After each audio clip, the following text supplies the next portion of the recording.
Gratitude se amma thauta ba. Si gratitude si tawra dinan awa ba sing si sune God ta surrender tawra di stress se control khara ngam me. Ado hoji hoji tai khang yang sing ge hobby kai ngai ha ana koi di mobile yen ba. Natra hoji ki biggest hobby ne. Hobby aspirations ka everything nang everything come in the form of mobile now. Pra hoji stress se mobile na se yam chauna pi ba. Time management ngam da ba screen time limitation of screen time lai se khang bra. Yam sathi na mobile yen ba helak ba da ki brain se da ko stress yam sathi na ngam oi ba adu exam da productive oi ba ngam da ba. Nang ngasai nang ki classroom da pen share tau ki ba achapo share tau ki da adu ki mindset tu na nang chawra ga kai oini ai socialize oi rakani ai mayam gi da mating pangane khalakane angang oi ngai da ki lecture la abadi karai da ki chawra ga samaj ki lep tori na ta topic se ai ki expert sunna cha de ko pirakhi ba topic ase mistake na sigi topic ase psychologist amna nganga magadi hena matik chabra na khalli I come from a background of political science I hoji Lilong Haoreibi college the political science structure. So yes, the topic today I am going to highlight is the effective study habits and stress management for examination success. Exam hai basika life ta adum la adabane si aikoi ki exam se life ki exam haira aduna traga life ta thoka doriba thodo me am exam hoi doira but you will be always tested natra aikoi ki religious point of view da so yenguraga di akoina dunya da lakhi base so exam amma testify tawgi da makta lakhi bane haina thajai ko so it's a part of life aikoi ki matam da di ai yamna not so back like 10 years back 15 years back aikoina ima yam stressful ga oyai da ko ima nam ta gyan tar anxiety oi re ai ngasi ki parkha se ai thara re ge hai de sendal oina thomak kada bangai re adumai na khang de hai ba kanam ta stress hai se kai no anxiety kai no adugum ba se yam na hojik yam na emerging oi re ko kari gi tamak oi bano hai se hojik akoi ki environment society da lai re ba problems mayam se ki matung oina anxiety se hele ge hai na khanne matam du da di aikoina sugumba stress se yam important hoina lawde latti lai ko exam thar ba khudi mak se tension na madum pura aga stress ama oiraga dum lai adu stress har se kai no first of all 𝗕𝗏𝘂 tabirammani mayam anyone here 𝗕𝗏𝘂 very good adu de no se definition ti bedai comfortable oirani ko World Health Organization hai se akoi gi world da lai ba health ki crisis thokpa matam da ko koina yang fazana kai hai ne support system oina function tawbo organization amani international organization ni covid ta koi gi covid ta khiba coronavirus ta khiba matam da suma koi yam chauna lokhat ki go thodang aduna makoi na stress hai se kamai define taw ge hai da it is the body's natural response to challenges and threats often accompanied by physical social and emotional reactions aina se explain taw biraga di kai hai ni hai da body akoi gi haksang da ko akoi gi tawriba thabak khudi makta koina kainoma challenge ama feel tarapa comfortable oiratraba adugumba matam da ne koina puthoiba reaction do boy koina stress haina poet reaction ase physically oirapa ya ko adu da physically means nangi huma kaido na sa se yamna weak oirapa kangra anxiety oirapa masan nigakpa dugum ma'am yaraka ni social pressure oigana kamai tawe adan isolate tawraga leiba isolate hayadi kanam ta uningda ba wari sana ningda ba wakhal yam wa ba ko adu mi amtana wa hanga se khumningda ba emotional when it comes to emotional career oigani emotional sinang stress ama leira ade yam normal oi ba emotional breakdown di kappa sini ko you often cry when you are very emotional out of control outburst oi se kamaina no kappa adu sugumba mayam se yam important oi ba hojikte kai gino yam important oi se hojik oi na stress na related oi ba kan yam high stress ina ko stress in hejala di in the form of depression ola pa ya depression ola adi kam tawe hojimi mayam ta na re ko society na bagay na ko societal case yam sathina increase hoye especially in the higher education institution me amam da IIT daga di innumerable IIT se khangi ko me am tare ko technology ki khoi de ki advance hoiba institute ne aduna makoi me am sa angang sing se hojik societal case yam ne stress se yam manage to ba hai khrati angang oi ringai de ki hawna ko nangi life ta la ka dori ba to exam do yam normal oina nang deal to bangam gane ba aduna hojiki sigumba life me am so I feel personally I feel ko akoi hojiki generation se information generation of information ne angang sing sina phangiba information je akoi matam dai si yam ahan oirup suna te ko but down the line te akoi hana above the line akoi na 10-15 years ki mamang da kaino ma news ama yengninga de akoi na TV on da wana traga nongala ga newspaper ngai raga adagi pa ba ko hojikti Whenever you open your mobile or laptop, you get the information what is going on. Natra, yam tuna information si khange ba. As information si yamandana nangi brain do na function tawra pangam daba. Khangbra. Nangi brain do na yam satin overloaded oi ba. Ekoi na chak yam na chak. Overeating tawra di kai dore. Yam chazila di kai dore. Nungai bra. Oning bra, tumning bra, kam dawe. Amta yam chada male angang sing si ai gum nam ta noi de da. Adu maina kai daw ba kan da khang bra hojiki aina haini se khoina yamne overeating tawradi ko haksang se it is not good. It's a sin haini ni overeating is ko. Adu maina akoi gi brain da so overfeeding tawradi. Overfeeding tawradi akoi stress oyaba. Thabuk yam henjana tawradi nang wa na ai potha ge haidra. Ngasi pu nang na brain je yam wa re potha ge haira ne amta haira moi. But your brain needs to get relaxed. Nangi brain as a student nang hiding badi khoi maru oiba exercise hire gadi angang oina ko kari oiraga nang si nangi life ta yamna phajaba mawong da how can you lead your life stress free haidi number 1 nang na laiba nangi nanak ta laiba environment se phajana khangada ba haibade aina tammi ba lyric aina tawriba thaba ase why se koi conscious oi de ko adu angang oi ngai yam conscious oirak pa angang se yam chawraga any problem the deal with easy oil. First, gratitude se sarna Japan so palame ko Japan da di mage plans chaba khotpa thakpa da yamna thankful tawraga chai thai ko aduna ai khoina ngasi aingon da phangi bacha exam se mayam kayama phang da ba mi am su yawi ni ko na khalaga thankful oi ba ko be grateful. Sikh sing kai no mathau ta na grateful oiraba nang akoi na grateful oir sikana na akoi di Islam ke oina religiously if you talk about we are often grateful and thankful to Almighty God aduna to atop religion so if you see in whatever the religion you name it every theist people would believe that thank to God natra jari ba thai ba sing se si gratitude se am mathau ta ga si gratitude si tawra di nan awa ba sing se sune God ta surrender tawra di stress se control kharang am me ba.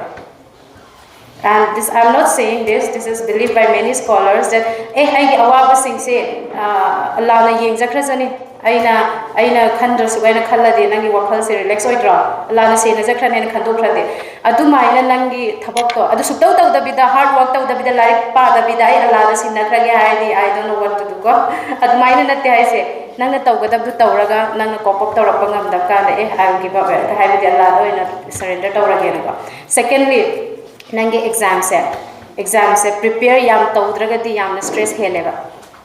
khangbra nangna preparation se tawgano ba ko adu nangna tawdradi hena nang stress lakane ba adu preparation tawgo mi di stress yaudi haiba natte ko makoi stress laktoi ne khangbra stress to la so nangna exam hall da changba kanda question paper du yengba kanda answer do hairadi nange stress to ne mo oidra adu nangna answers nangna question paper du yenge exam hall da change adu amka gyanam ta tadre that will increase more stress ko adumaina lay stress ki aduga aikoina society the stress as a society da laiba kana kamaina stress si aikoina mayam si kamaina stress hen hai kana magi machala su tawkre nangdi tawde compare tawba ka ma de adu oikre nangdi kem tawde often we compare our children right adumaina comparison la pasune angang sina stress propangam deba aduga mana amana kaino ma hena tawkhibadane mana aidi ngamaroidra na khanba malakado adugumba mayamna aina gibga koina if you look at philosophically haine you should always compare with the people who have less than you not more than you ko nangi society da lairiba mi ma disigi life se phangba natte ko mana si tawrappa natte ko adu aidi phangi ko aidi tawina sai na haikib the gratitude oibado adugi yamna maru oi nangi stress ta ko aduga coping skills hauze ai coping skills ta lak charage sigi se na khoi gi tak pa tanat na ai su learning process am oi khre ko coping skills se khar pa ga lak pada adu maina aina ujarak pada nangi first coping skills am physically active oiba khangbra physically active oiba nang numi chuppa lai pari mena dum bhamaga lairadi nangi physical du dal oirakane ba so you should start getting activities adi nang sana bhai sports ta bhai nupa majadi ma'am sports ta ko ado akoi gi pangan nupi gi damakta so school da colleges da I personally feel na khoi mayam se support of bigadam even the parents everyone ko secondly mindfulness aina haibedo aina tawri ba thabak khudi mak se nang yang conscious hoina gyan ta na taw si kop taw na ngai ni ko nang gi day to day life ki exam hoigere anything hoigera creative expression creative expression hai si kaino kana hobby lei sida hobby kana lei what is hobby angang sing si chaklam na ba male da loina aduna te kamai tawre what I was saying yes tell me what is hobby hobby di khang bani da class 1 2 da gi hona hang bani what is your hobby ga natra kai hobby lei bra kai lei nupa macha da gi khum khare kana no hobby kai lei ta male am ta da male lei raso practice ta da male ko ne hobby se mi mayam kharana plantations lai ko angang kharana isai sai angang kharana painting ta we ai angang wai ringai da journaling yam tawra me se journaling means diary da pangi te iba ko aduga ai na hoji chawra ga diary do ama ma hangu ka da yam ikai na lochal le kambra aduga I don't want to show it to anyone aduga ai na khale masi se langdokra se da kaino mi na ga pa de loire da na choka tare ga ko often adu ai haira haiba gi ibu na tab ko pangi di iram ba adu when you look back it is very nice I just mind to tawram ba ni ko I just si taw ki ko na journaling ko we adu ko diary di iba khot do so sugumba lai ba se adu lai ba se kai ka nai your mind your like focusing on something very creative ko beyond exam gi ne hai din nang ining we ba ai be exam gi essay writing am piro ai nang stress like kani nasa gi damak ta kaino man nang i bado aduna kam tawi stress free oye ba ko adu hoji tai khang yang ngang sing gi hobby kai noi hai na hoi di mobile yang ba natra hoji ki biggest hobby ne hobby aspirations ka everything nang everything come in the form of mobile now aduna yam sathi na sin adu mobile oi ba gi damak kai no khambra hoji stress se mobile na se yam chauna pi ba time management ngam da screen time limitation of screen time gaise khangbra yam sathi na mobile yen ba helak da gi brain si da ko stress yam sathi na ngam oiba aduga exam da su productive oiba ngam da ba sida phone yam yen bra masa gi phone di paira moi khange aduga mayum cha ke ba mama gi mapa gi phone sing ji mana da thamba ko aduga unlimited scroll tawraga nang yeng ba khot ba you should limit pura yenga no hai banate ko hoje aina hai raga suna hoin accept tawga da banate because angang ai gi ya ba gi angang samsa lai ko class 1 2 da from that onwards everybody live with the mobile da dum hinge ba duna na koi na yarim kai dawni control tawba mathau tai why nang na koi larik tam mise nang na hayeng mobile do control ka mind tawrakani your conscious being mindfulness amka ko nang na nasa da question hangba tare aina karigino larik tam mise why I want to be why I want to study why I have to study kaigino si na hoin nasa ana yam hangba mathau tai ba aina larik tam mise kaino mo oining bagini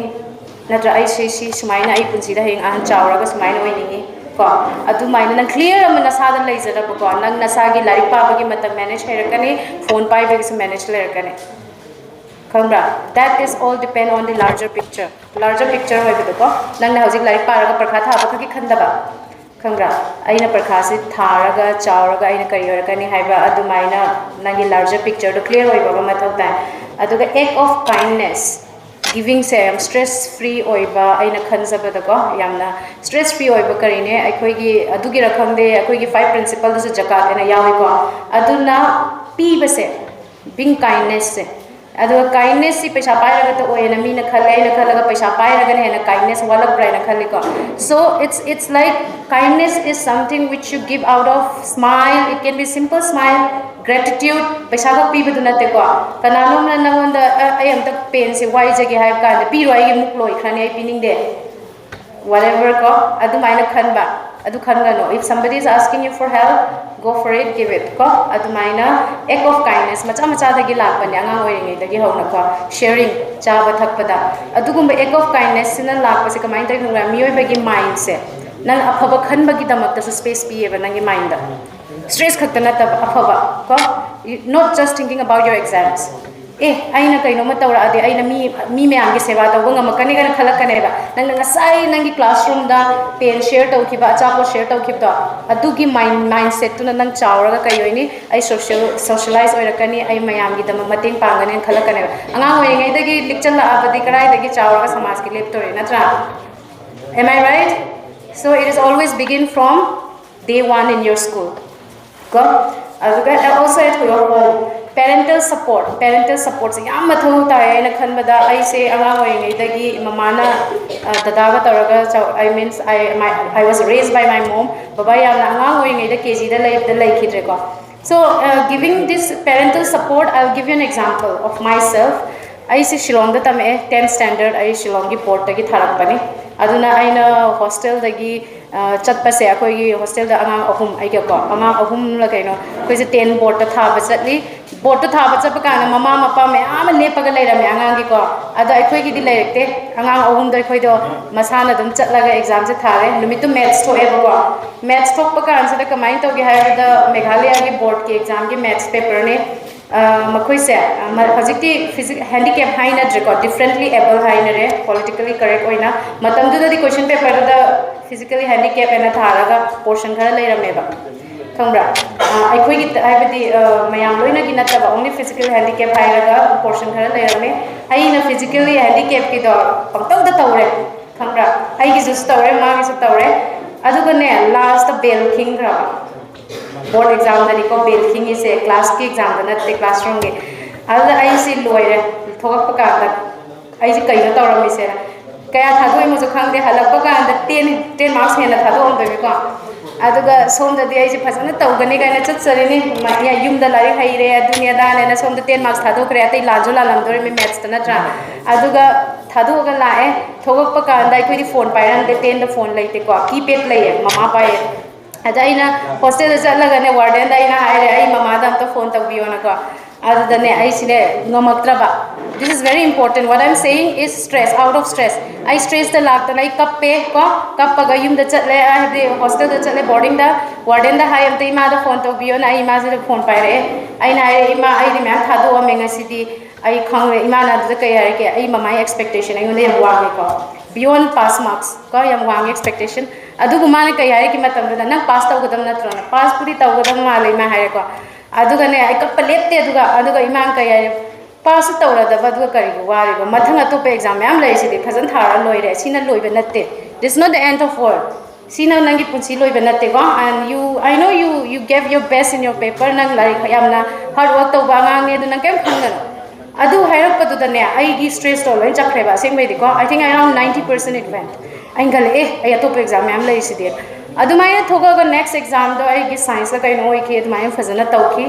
It's a learning process. Parenting gi am important yam na channa na je ai na kapala ngai da tawni ne nang de itap tap na iraga na sak adumai na ga chaibi ra di loire dum ma ko that person will not be able to cope up. Adumai na parents ki support se very very important maha ge wahai amena ngang do ki it can raise or it can break down. Aduga seek help se nang lambi da narak pa yai tawrak pa yai stress lairak pa yai kapning up pa yai nang na yari mkhay na nak ta laiba school da oiro oza gi oiro nabuk na anything nang na lapa ka da ne help hang bada ki roi da ba help hang ba se yam important ni angang khara na ngam de ko nang classroom da kai ka da help hang ba ngam ga da bani. So yes, my sini aina coping skills haining but 𝗕𝗫𝗂 sigi points manga taru aina pi khibedo ada high khibedo that's your coping skills for the school. But more than that aina ngasi I assemble because this was not a comfortable topic for me, but I tried to do my best. Aina assemble haining but as a woman as a nupi macha ko kamaina na koi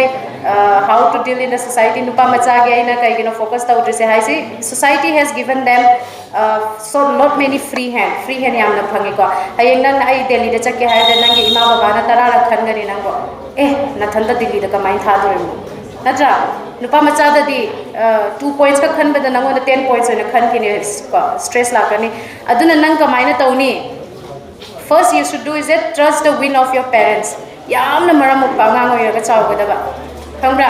nangi parents ki nangi nayam bagi whatever your guardian makoi mayam gi haibe in macha oiradi makoi na khan gani ma se maram pa ngang ma bu tha bada kem tawroi na koi na ngaushina radi ka ma parents thaning gani natra akoi se as a religious as a guardianship ki topic ama lai bani na I believe that adumaina trust win tawra adi nangi mapanda lai ka tamba ka na so you'll be supportive stress se adu da su lagani ma'am adu da nang nathanda cop up tawga ngamakna ba as I told you gratitude is the first thing and with this I would like to I want to conclude and thanks NISTEC New Intellectual Society for inviting me and making me sit with such a expertise around. So thank you very much, ma'am. Have a good day. Thanks.